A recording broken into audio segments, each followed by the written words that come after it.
Hey Barry.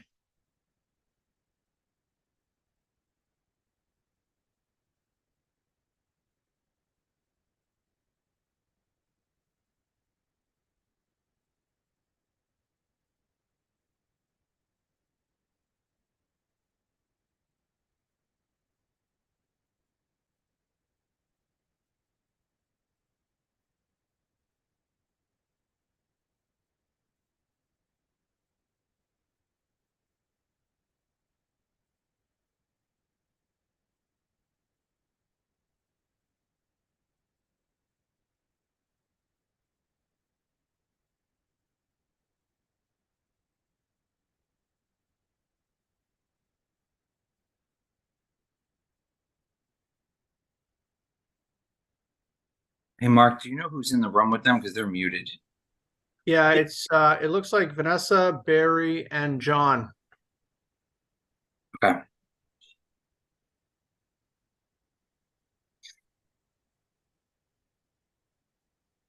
Can you hear us? Now we can. Yeah. Dorian just messaged that she's not gonna be able to join. She's under the weather. Just so you know.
Can you hear me now? Yes. Okay. So I'll restate. Are there any corrections or changes to the minutes? Seeing This is none, the okay. this is the first time we're hearing you, Barry. Just so you know. Yeah, that's why I'm going back and Okay. asking that. We'll do it again then. Is there a motion to approve the minutes? I so move. Is there a second? Second. Okay. All in favor, Mr. Malinowski, Aye. Ms. Jones Johnson, Aye. Mr. Thorburn. Aye. Chair votes aye, that is approved. Moving on to expenditure ledger, we haven't spent any money. Next month, we're going to start to talk about training and how we will use our resources for that. I want to skip ahead because we have our guest, Labor Council, Kate Federoff, is with us. And I don't want to hold her up, so let's go to item 4A on the agenda, the handbook. What you have is what I would consider the 95% final version of the handbook. There are still a few things that have to be tinkered with, and obviously we need to an index, we need those kinds of things. Now, when I say that, there's a whole host of policies that will be attached to the handbook that we will hopefully be looking at next meeting. But this is document that Kate has reviewed and had substantial input in. I think those of us who have worked on it are comfortable with where it is now, subject to, again, a few changes, technology. We're still looking at military leave. We've got to put the vacation borrowing policy in here, but this is pretty much it. So I wanted to give people with Kate here an opportunity to ask any questions, offer any suggestions, pass along any thoughts they have at this point. So with that, I will open it. Kate, I don't know if you wanted to add anything. No, I mean, I think, Barry, you hit, and thank you for taking me out of order. I really appreciate it, you guys.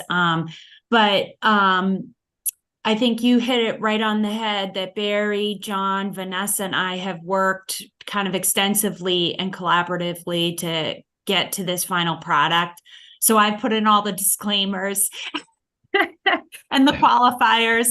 And we worked to make sure that the language was really clear and understandable for everyone, because this is the entire point, to make sure there's a single place where an employee can say, I'm having this situation, I'm going to look for it in this handbook, and I'm going to take it, and it's not going to be over legalese or anything like that. I'm going to take it and understand what my benefits are, what my rights and responsibilities are, and all of those things. So I hope when you review it, you'll find it to be easy to use and understandable, and the like. Any comments or questions about the handbook? Okay. Good progress. Now, Jason, you had indicated an interest in the subject of exit interviews. I thought it was appropriate here, because if we're going to have a policy, it should be in the handbook. So I will turn it over to you if you wanted to start a discussion on that. Yeah, I think it's important that every person that leaves, regardless of circumstances, that there be an exit interview conducted. And I think it should, especially if it's a SAP employee, I'll defer to Mark on how he wants to deal with union employees, but an SAP employee, I would think that a personnel board member should have the opportunity to talk to them if they so wish, and just listen to the reasons for why they're leaving. Sometimes it's very easy. They've put in long tenure and they're retiring. Other times there's probably something there. It could be pay, it could be something else. So I would like to see, regardless of what Mark, Vanessa, or anyone else are doing from a town administration side, I would like to see the opportunity be given to any employee that's exiting to have a discussion with the personnel board, one member, so that we can gather feedback confidentially and figure out whether there's anything we need to be thinking about, whether it be the significant discussions we're having on pay, vacation, opportunities within the town for growth in leadership opportunity, whatever comes out of those discussions, I think will be helpful to us in a confidential setting. Okay, Mark, do you want to speak to this? So, we did take a look around at some of, how other communities are doing exit interviews. And I appreciate, what Jason's saying. Obviously, you can't force an employee to have that conversation with you, but I think making that opportunity available, I think is good to, as he stated, to try to figure out, where we might make improvements. Are there reasons that people are leaving that we should be taking a look at in terms of, retaining employees? Some of the exit interviews that we looked at, some people do them, through the ones that I seem to like. They did it through, more of a, kind of a Google Doc that people could fill in and can submit. it's a little impersonal. I think that, but something like that gives somebody a chance, I think, to give you probably their more honest opinion.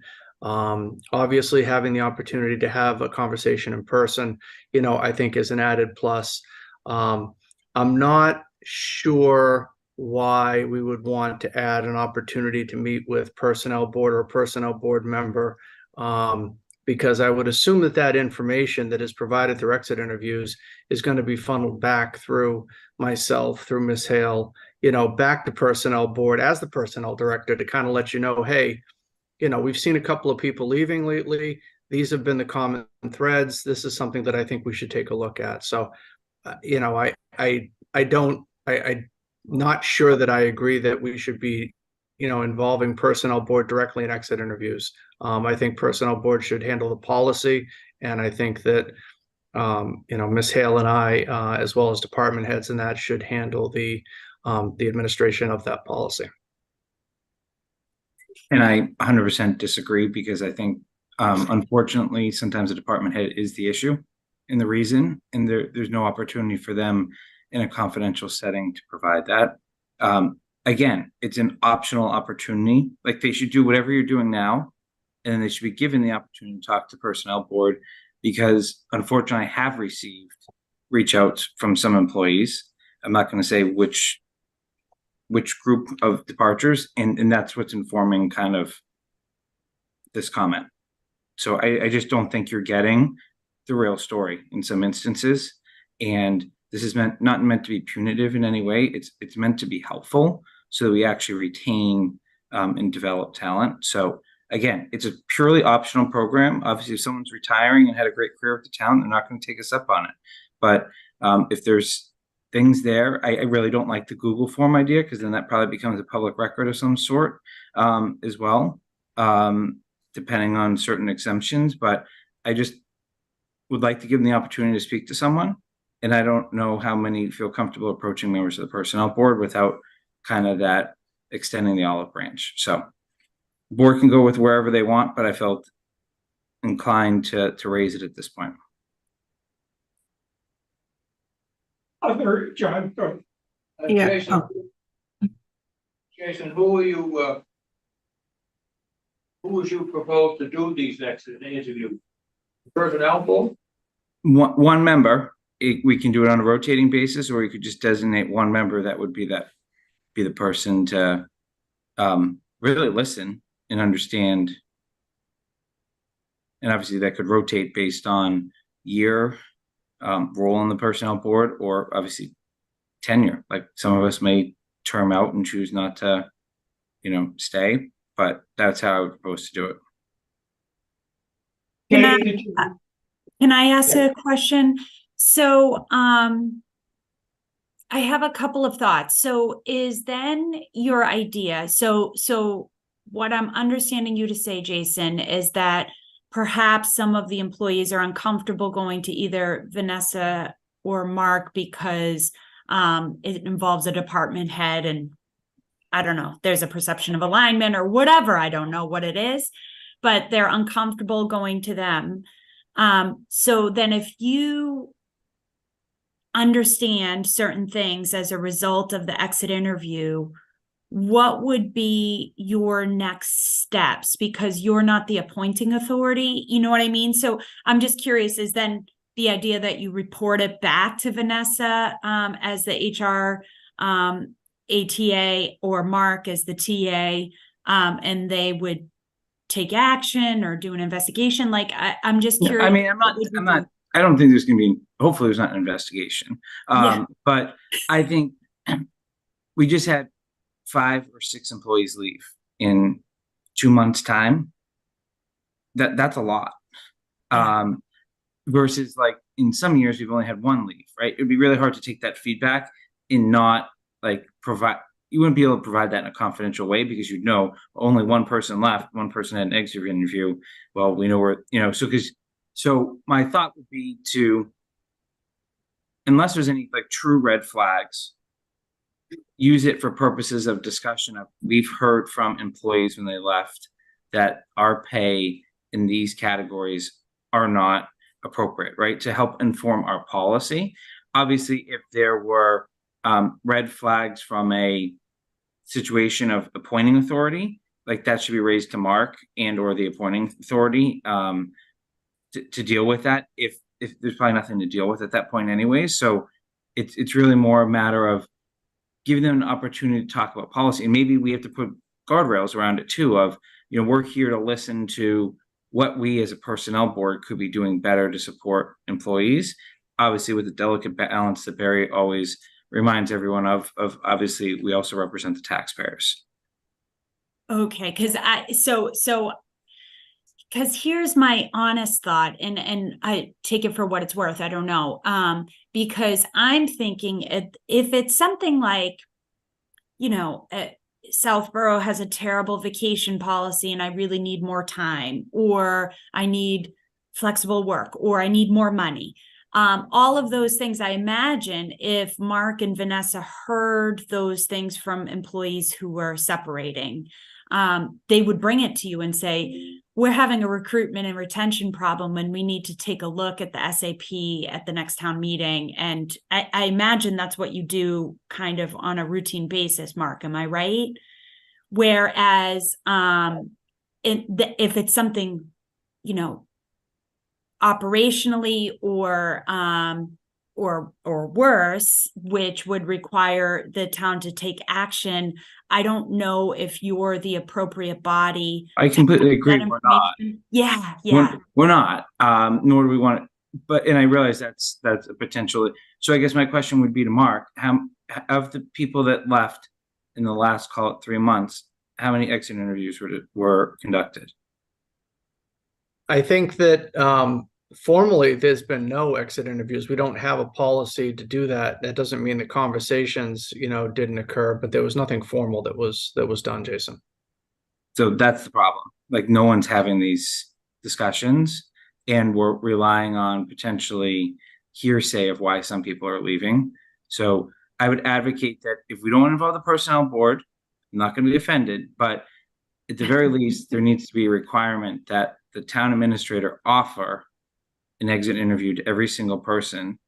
And I would strongly recommend that Mark take potentially the olive branch and extend it and have a personnel board member in the room with him at the same time to listen and hear. Obviously, if there are things that come up in that confidential setting that are only appointing authority, the personnel board member just doesn't have to do anything with it or bring anything back, as opposed to if there are policy things or other things that we may be able to bring back to help, that would also be helpful. So that's maybe a middle road or a bridge to this, but I have a huge issue that no one is talking to these employees on their way out.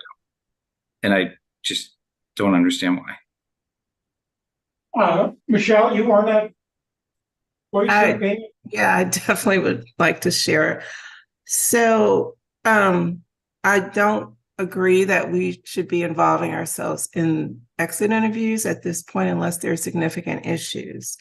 I think we can work with, and I've had conversations with both Mark and Vanessa on a number of things, and I know that they're very interested in hearing from employees and having that feedback, and we can think about how we can help them develop, and I'm willing to help do that.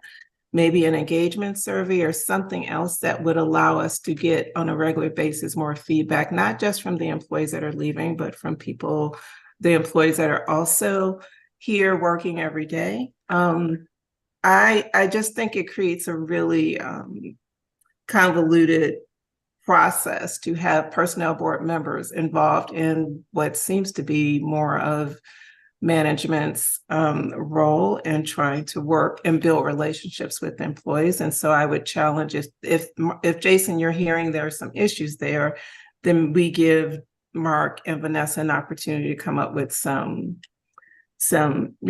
thoughts around how they could better build relationships or create more opportunities for people to come and have those types of conversations. When I don't know that there are no conversations happening. I think that they presented when people have left the reasons why they've left. Unless Jason, what I'm hearing you saying is that people are saying one thing about why they're leaving, whether it's pay or whether it's something else. And then there's some other stories that are coming out. I think we're getting 10% of the story. I I'm think we're sorry.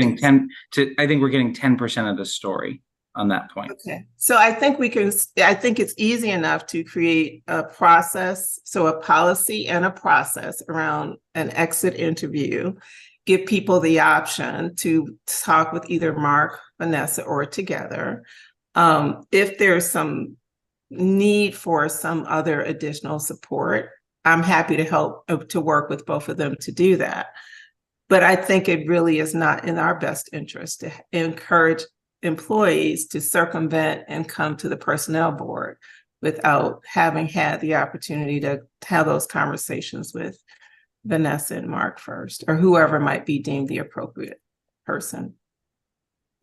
So, thank you. And I agree with everything Michelle said, so I won't go over it again. I think in terms of confidentiality, I'm not sure one of us being involved changes much, because in order for us to do something, we have to discuss it at a public meeting.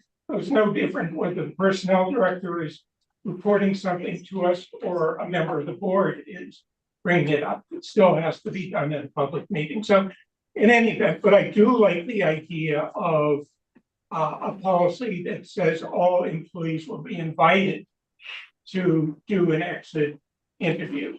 I like that. I think just saying every employee must, obviously, employees have to agree to do it. We can't force anyone. And you have situations like terminations for cause where you're not going to do an exit interview. So, but I like the idea of inviting every employee to do an exit interview. Because of the structure of the town government, we'll have to think through how it's going to work, because obviously there are people who are in organizations that don't report to Mark or Vanessa. And are they going to be comfortable just doing it with their department headers? So we're going to have to think through that. But I think with the guidance we have received, from what I've heard today, I think we can try to put together a policy that we can bring back to the board to look at, to include in the handbook, if that makes sense to people. Yeah, and Barry, just to clarify my comments, my biggest concern is we're not doing anything right now or offering anything. I never said we should require, we can't. To my knowledge, most of the things that have come in front of us are not termination from cause, they're resignations, right? That's how it's appeared in each of our packets. And I would encourage you as the policy is developed, because it has to go beyond obviously our purview of SAP employees. You should have a centralized team that does every exit interview, right? So if a firefighter leaves for a tremendous opportunity in another town, you can decide whether to include the fire chief or not, but Mark and Vanessa should have if they're the centralized team, should have a standard way of conducting these discussions so that it's the same for each one. And I really like Michelle's engagement survey discussion as well, because that's how you prevent people from leaving. Okay. And I just want everyone to not forget, I'm sorry, Barry, can I interject for a minute? Just, and Jason touched on it to some degree, is public records, right? So employee engagement surveys, they may or may not be protected under the public records law. There actually isn't a lot of case law or any case law on it, but it's certainly something that's been challenged, and so potentially could be a public record. And similarly to your point on the Google Docs, Jason, one of the things, and again, there's no decision on point, but one of the things that I've had discussions with the secretary on is whether or not even the personnel records exemption would apply, because are they any longer employees at that point? They've submitted their resignation and you're doing the follow-up, then. And I argue they still are, but a document may hamper kind of an open and honest discussion because of the fear of this becomes a public document, and this municipal world is actually a really, really small world. So and anyone who's worked in municipal government knows that people go from town to town, and it's normal. It's part of the trajectory and career paths of people. But you bump into people from 10 years ago when you move to a new job. So you want it in any exit interview, you want openness, honesty, candor, and all of those things. So it's something to be mindful when we craft that policy. Okay, any further discussion on that? Seeing none, thank you, Kate, for your time and your involvement. We appreciate it, and we'll be talking further, clearly. Thank you so much, Barry, and the rest of the board. I think we're actually getting to a really nice product at the end, so I'm really happy. And Vanessa and I will continue to work on the attachments, so all those other policies, so we really have a comprehensive kind of handbook that everyone can rely on. So I'm really happy. Thank you so much. All right, bye now. Bye. Okay, moving back to chair's report, it's very brief. This is the time of year we typically send out a reminder to employees about the tuition reimbursement policy. We typically have required applications by around the end of the year, the end of the end of December. That's not etched in stone, and we seem to have a dialogue every year about what the appropriate deadline should be. So if people have thoughts on that, I'm open to it.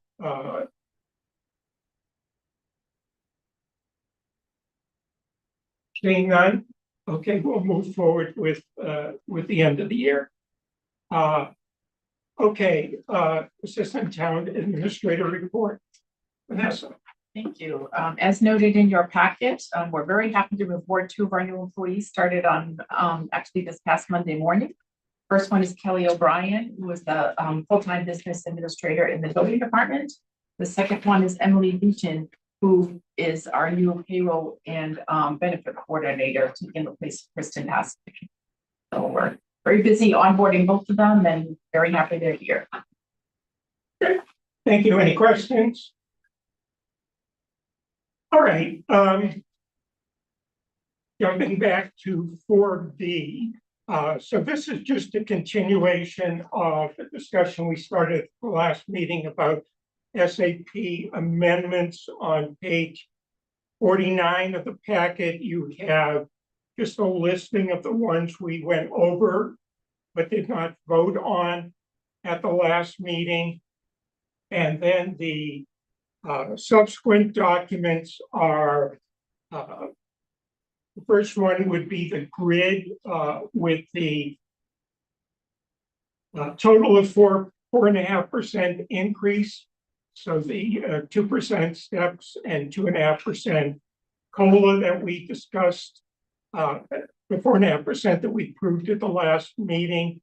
So this grid reflects that. And then the next 2 pages are just the updated chart we've been looking at that shows those figures. And as you'll see, they're only on page 53, there's a listing of the, I guess there are 9 individuals who would be in a situation where they would be put on a step lower than other people, and then will receive a, I'm not going to use the word bonus, I'd rather use the term supplemental payment to bring them up to the 4%. So just to recap and to make sure that given how befuddled I've been up to this point, that I have some understanding of what we're doing.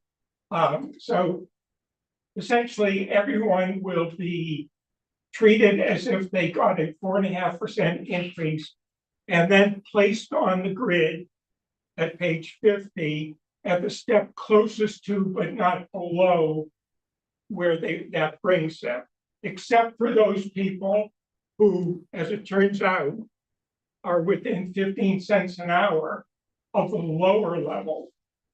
lower step, in which case they would be put on the lower step and receive a supplemental payment equal to the amount necessary to bring them to 4.5%.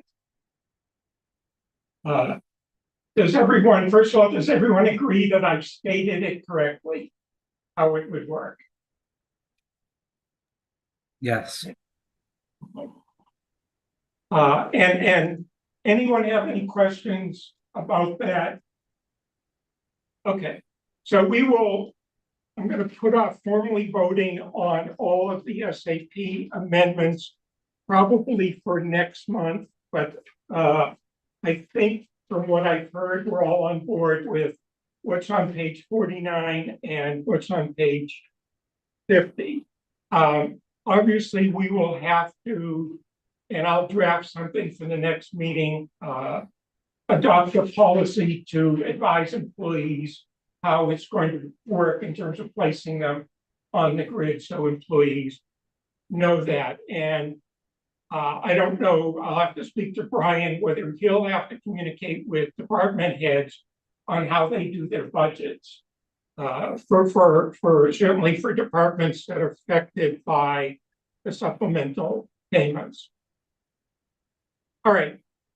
Barry, is there any significance to the highlights on the page, especially the green ones? I don't have a color-coded one, but I think, are those the open positions, Vanessa? I think they may have been the vacancies. Yeah, I think those are the two Can vacancies. verify that with Brian. And what are the two vacancies? What departments? It might have been the two that just started this week. I don't have the full spreadsheet in front of me with all those columns hidden, but I can double check that with Brian this Okay. morning. They appear to be that, but I can't confirm for sure based on what we have in here. Yeah, in fact, I'm looking at the document that had names on it, and there are no names for those two positions. So. Okay, we have a proposed amendment to the SAP that's been suggested by Mr. Donovan. So at this point, I would have Mr. Donovan join us. This is page 54 in the package. So Ryan, I will turn it over to you.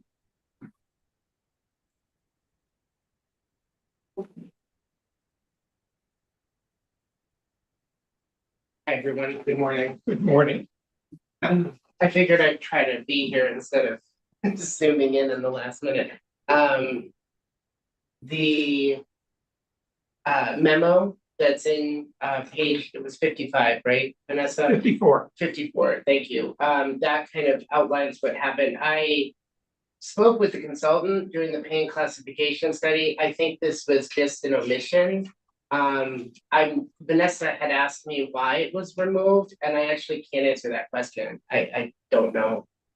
If I can interrupt, my recollection is that the consultant felt there were too many titles in the library for the number of employees, or that it was more titles than she was used to seeing in the library setting. I think that was what I recalled her saying.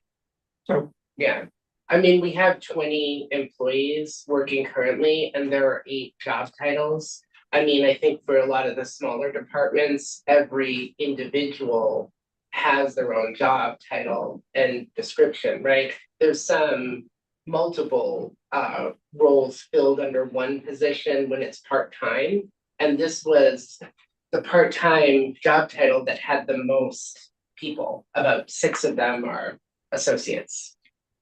can you remind the board of the differences between the library associate, part-time library associate, and what the pages and technicians do? Yeah, so that's a great question, Mary. The pages and technicians are very sort of route in their activities. They put books away, they pull holds. It's very similar, I would say.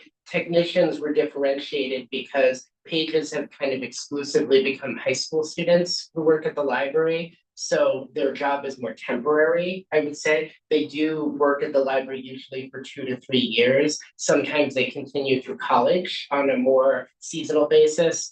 The technicians are sort of weekly recurring employees. They have hours every single week.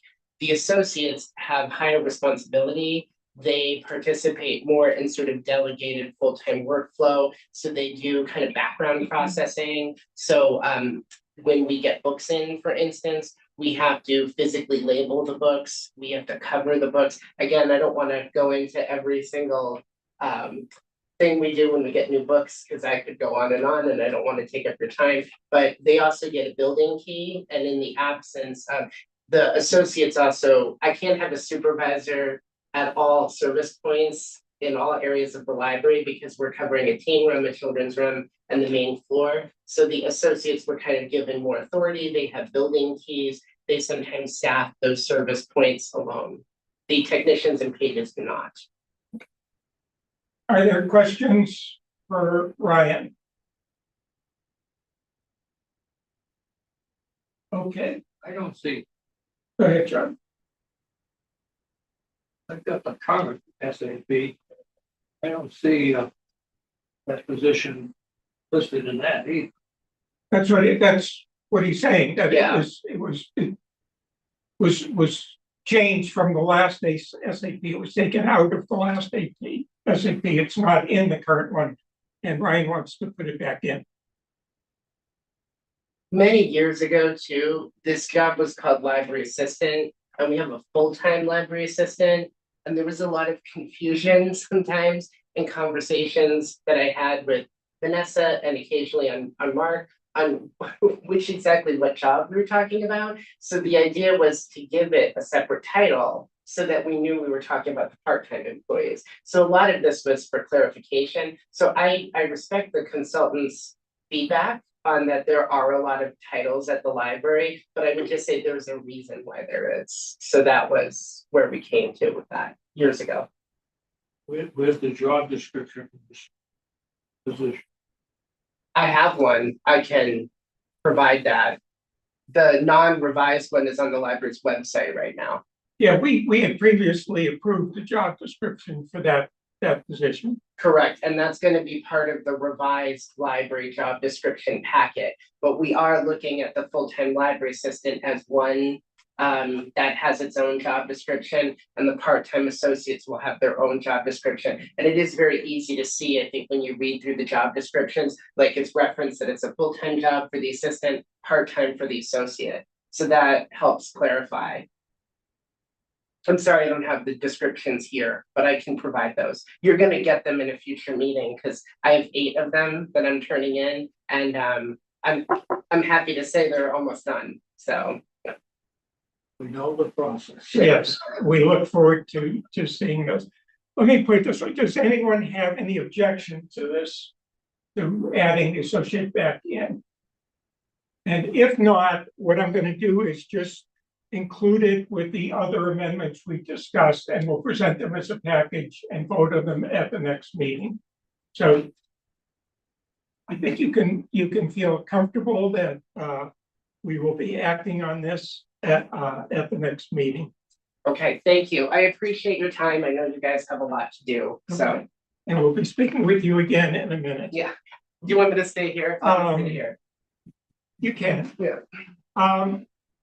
Okay, moving on to new business. We finally have some job descriptions in the new format to look at. And it might have been somewhat confusing, but what I wanted to have you see was the current job description and then the new one. So you could do a comparison, make sure, see the changes, all of that. These 3 have been approved by the select board. So they're coming to us for final approval.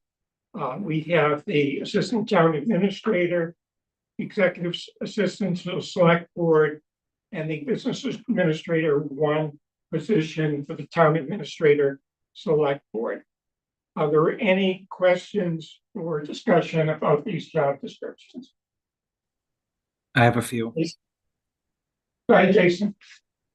Under assistant town administrator, there's significant discussion around preparation of an IT budget. And it says prepares and monitors annual MIS budget. Doesn't the MIS manager do that? In the past, historically, that's something I've worked with in the development of a number of the budgets that are under the select board. But who prepares it? Jay would prepare it now. And will this be in Jay's job description when we eventually get that? Yes, yes, so that should really be stricken. I'm not sure why that wasn't taken out. Okay, and I had a question about both the assistant town administrator job description and the executive assistant job description. They both say that they will oversee the administration and renewal of the town's risk management program, blah, blah, blah. I'm not sure how two positions are overseeing it. So shouldn't it be in one or the other? I'll defer to Mark on that. Both Melanie and I work closely with our insurance agents. Mark, do you have a preference on how that's worded? Well, I think, I think it's Melanie handles more of the day-to-day on that, but I think, in terms of some of the larger decisions, Vanessa has, responsibility for that. So we could reword that a little bit so that it's a little bit, so that there is some differentiating between the two. Yeah, I mean, I think probably it's fine to say that Vanessa oversees it and Melanie administers. It's something along those lines, I think probably would be more accurate. Yeah, I agree. That's probably the way you just said. It's probably perfect, Barry. I'm rarely perfect, Mark. I had Okay, a few more, Barry. If that's okay. yeah, go ahead, Jason. So this is comparing the assistant town administrator job to the executive assistant job. Who's doing procurement? The executive assistant. So if you read the job descriptions, it says the assistant town administrator is doing that, and there's no reference in the executive assistant's job description to that. So I would say I answer, questions when they come up from department heads and, help them find information. And Melanie is, working on a lot of the language of RFPs and getting them on the website and assisting with bid openings and so forth. So again, I'll defer to Mark how he wants to define that. Yeah, I can take another look at that, but the procurement responsibility lies with the executive assistant. So I think we need to recognize that role for what they're doing, and then I'd ask you to consider, given I think you already do this, like, should that position be required to have MCPPO certification after a certain, I know they're not going to always come with it, but like Right. within 12 months, whatever you have been doing, because I know at least if I'm correct, the last two people that have held that position have become certified. Is that correct? I'm looking at Vanessa, the last person, yes, but the person prior to, no. Okay. But the incumbent now is in the process for that as well. It's simply time in the position to be able to have that certification. Yeah, and the reason I say that is if that's your, if that's your expectation of that role, Mark, Mhm. going forward, right, regardless of who holds it, to the extent that that requires additional compensation when we do our next But I want the job description to be perfect so that when we do our next salary survey, like Right. if we're requiring someone to have something that it definitely is encompassed there. And then my only final comment, and this is I'm surprised I'm actually saying it, is I don't think the formatting is the same between these two job descriptions. I don't usually pick on formatting, but the whole goal was to get this in the same format. But like if you actually like look under recommended minimum qualifications, the way that the indents and the bolding and all of that work between the two is actually inconsistent from what I can tell. And just the way that the titles of each page work as well. So I thought the point of this process was to get everything lined up. So that's my non-substantive comment, and I'm all set. Okay, thank you, Jason. Other comments? All right, so it sounds, well, did we have any comments about the business administrator 1 job description?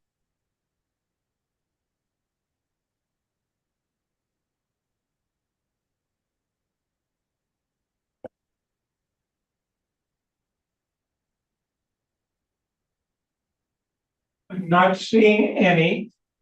So my thought would be, let's, if we're in agreement, approve that one and send the other 2 back for reconsideration. Unless anyone has any suggestions to do it other than that. Okay. Then I will move that we approve the job description for the business administrator 1, town administrator select board. Is there a second? And that's pages 66 through 69 in the packet. Is there a I'm second? Second on that one. Okay, further discussion? Seeing none, all in favor, Mr. Thorburn? Aye. Mr. Malinowski, Aye. Ms. Jones Johnson,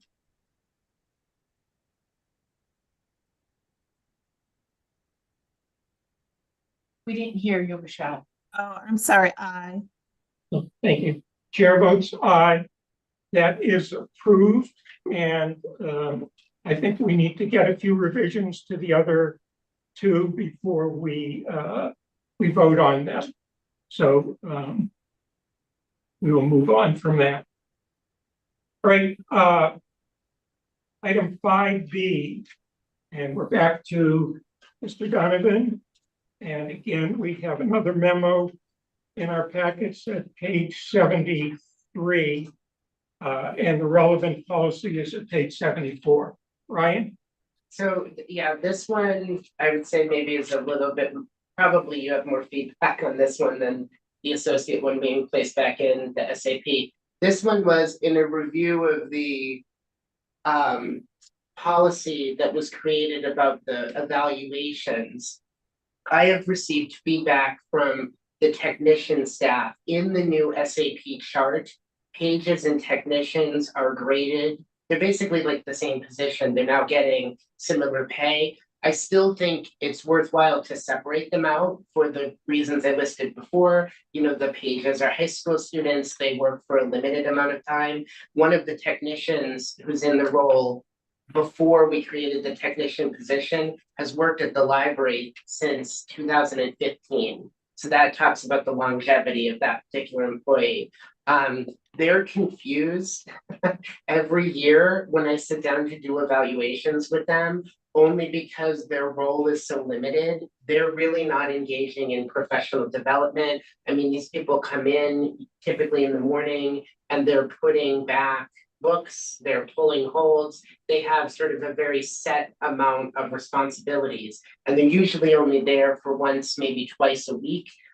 For a couple hours. So I was hoping that you guys could have a discussion. We don't currently evaluate library pages. I will still sit down with all the employees. I do this as part of my annual process anyway. So I would like to check in with the technicians, but as far as writing up a formal evaluation, I just don't think that makes sense, at least for the two people who are in the role now, but I would also say for anybody we hire in the role in the future. Okay, so you're saying that they're essentially they're doing very similar jobs to the library pages, but it's somewhat different in the people who are doing it, the longevity of the people who are doing it.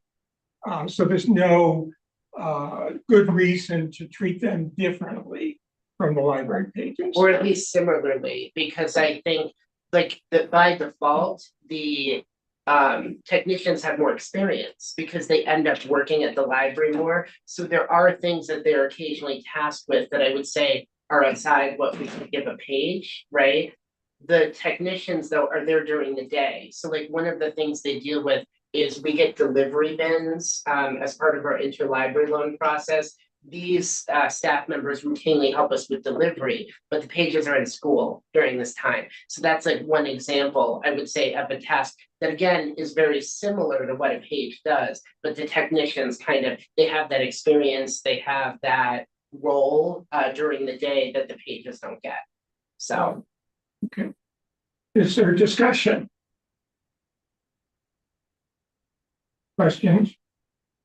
No? Okay. I would then move that we amend the policy, section 2 of the policy on employee performance evaluations for salary increases for Schedule C and F employees under Section A of the personnel bylaw by adding library technicians.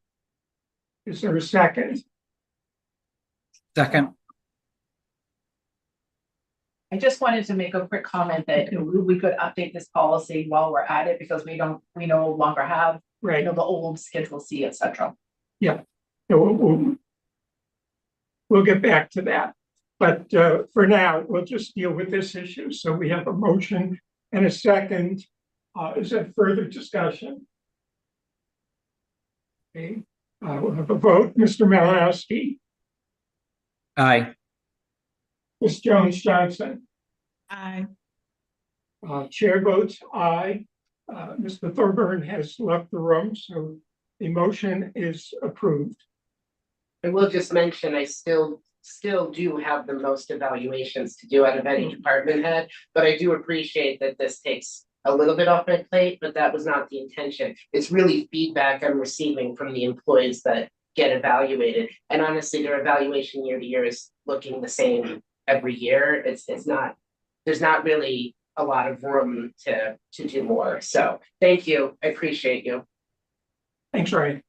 It does remind me that in the original memo that we sent out on this project of updating the job descriptions, we essentially gave people to the end of March to get this done. And so to date, we have approved one. So we're going to hopefully be seeing a large number of evaluations come through in the next few months. At least I hope so. All right, is there any other business to come before the board? Barry, I just have one clarifying comment, and apologies, I'm traveling, so most of the packet doesn't appear to have loaded. I was looking, when I made my comments, I was looking at prior job descriptions, not the new one. So I rescind my formatting comment. And I also wanted to point out that I think we're almost there on the procurement responsibilities.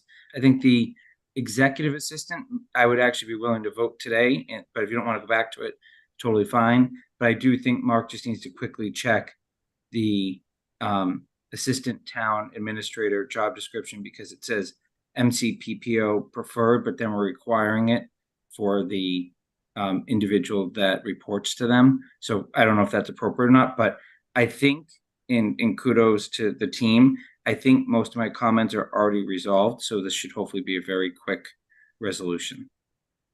Okay. Apologies. Thank you. Thank you for that. There does need to be the change in the executive assistant with regard to overseeing that. So I think we'll still hold off those two, but so Barry, when I said earlier that you were perfect, This is probably caused because you wanted to show the old versus the new, and I'll just leave that there. I will just point out, just due to my own flaw in this meeting, I don't really want to see the old. I don't think it's relevant, but if you want to show it, and other people want it, I'm not gonna. I just think the new was a lot clearer once I started going to that. I was like, oh boy, okay.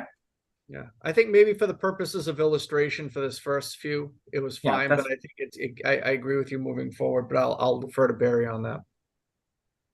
And I, you know, whatever the board wants to do, my only concern was I wanted to make sure that people were not using this as an opportunity to embellish the job descriptions so that when we go to rate the jobs again, we find that they're at a different grade level than they were before. It's really just a check on that. But if people, particularly when we start seeing 10, 12 of these, it's going to make for pretty thick packets. So people would prefer not to see them. I'm fine with that. Thoughts? I'm I fine think looking at the new ones. Sorry, Jason. Yeah. Go ahead, Michelle. No, I'm fine looking at the new descriptions, and if there are questions, we can always request the old one, but I'm fine with the new ones. And I would Okay, say and I think- your point, Yeah. Barry, is important, right? Just making sure everyone's aware that this wasn't an opportunity to, you know, totally redo things, right? It was meant to be clarifying on a bunch of things based on how the current roles are operating. Right, and I think, and Mark, if you can assure me that we can rely on your office to alert us because you're sending these out, you're getting them back, to alert us if you find situations where you think there's a lack of alignment between the new one and the old one, and that would save us the trouble of having to read through the old ones. So if I can have your commitment on that. Yeah, I will do that. I will give kudos you know, to Melanie in my office, and also to Marguerite Landry from the select board. She was the one who has shepherded this goal. And Melanie has worked with you know a lot of the departments and the ones coming back to make sure that everything is good. The one thing, and you know, we're getting some of the educational experience from select board member Landry when it comes to the wordsmithing on some of these. Unfortunately, these are the ones that are going before select board, and the ones that come back from other appointing authorities, you know, may not carry those same changes. Melanie is working with them to make sure that they do, because I don't want you to wonder why the select board ones are all consistent and then the ones for other appointing authorities look a little bit different. So Melanie is working as they come back to try to make sure that they all are consistent in that same way. Go ahead, John. When we get these new descriptions, where the changes are, the highlighted? No, you're seeing the clean version, John. Yeah, I talked about that with Vanessa, and the problem is because of the change in format, it would be very difficult to because it's not aligned the same way, things are in different places, so it'd be very difficult to do that in a way that made sense, I think. Right. So this was meant to simplify it and show you the clean version as approved or as proposed. Wouldn't they change, it's just being in italics? Underlining. Okay.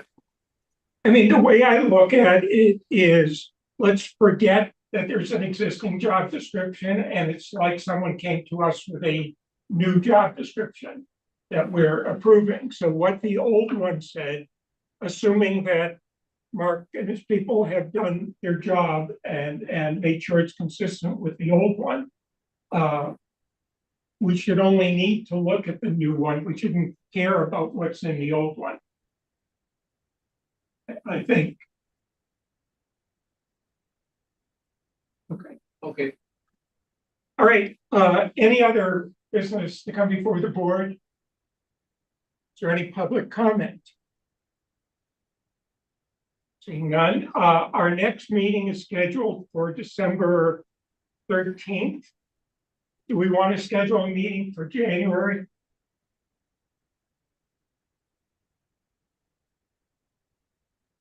Up to you. Yeah.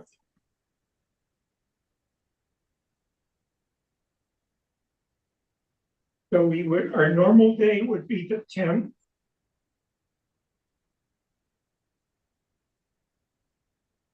Anyone have a problem with the 10th? No, that's fine for me. Jason? Yep. Yeah, okay. Be the 10th. Okay.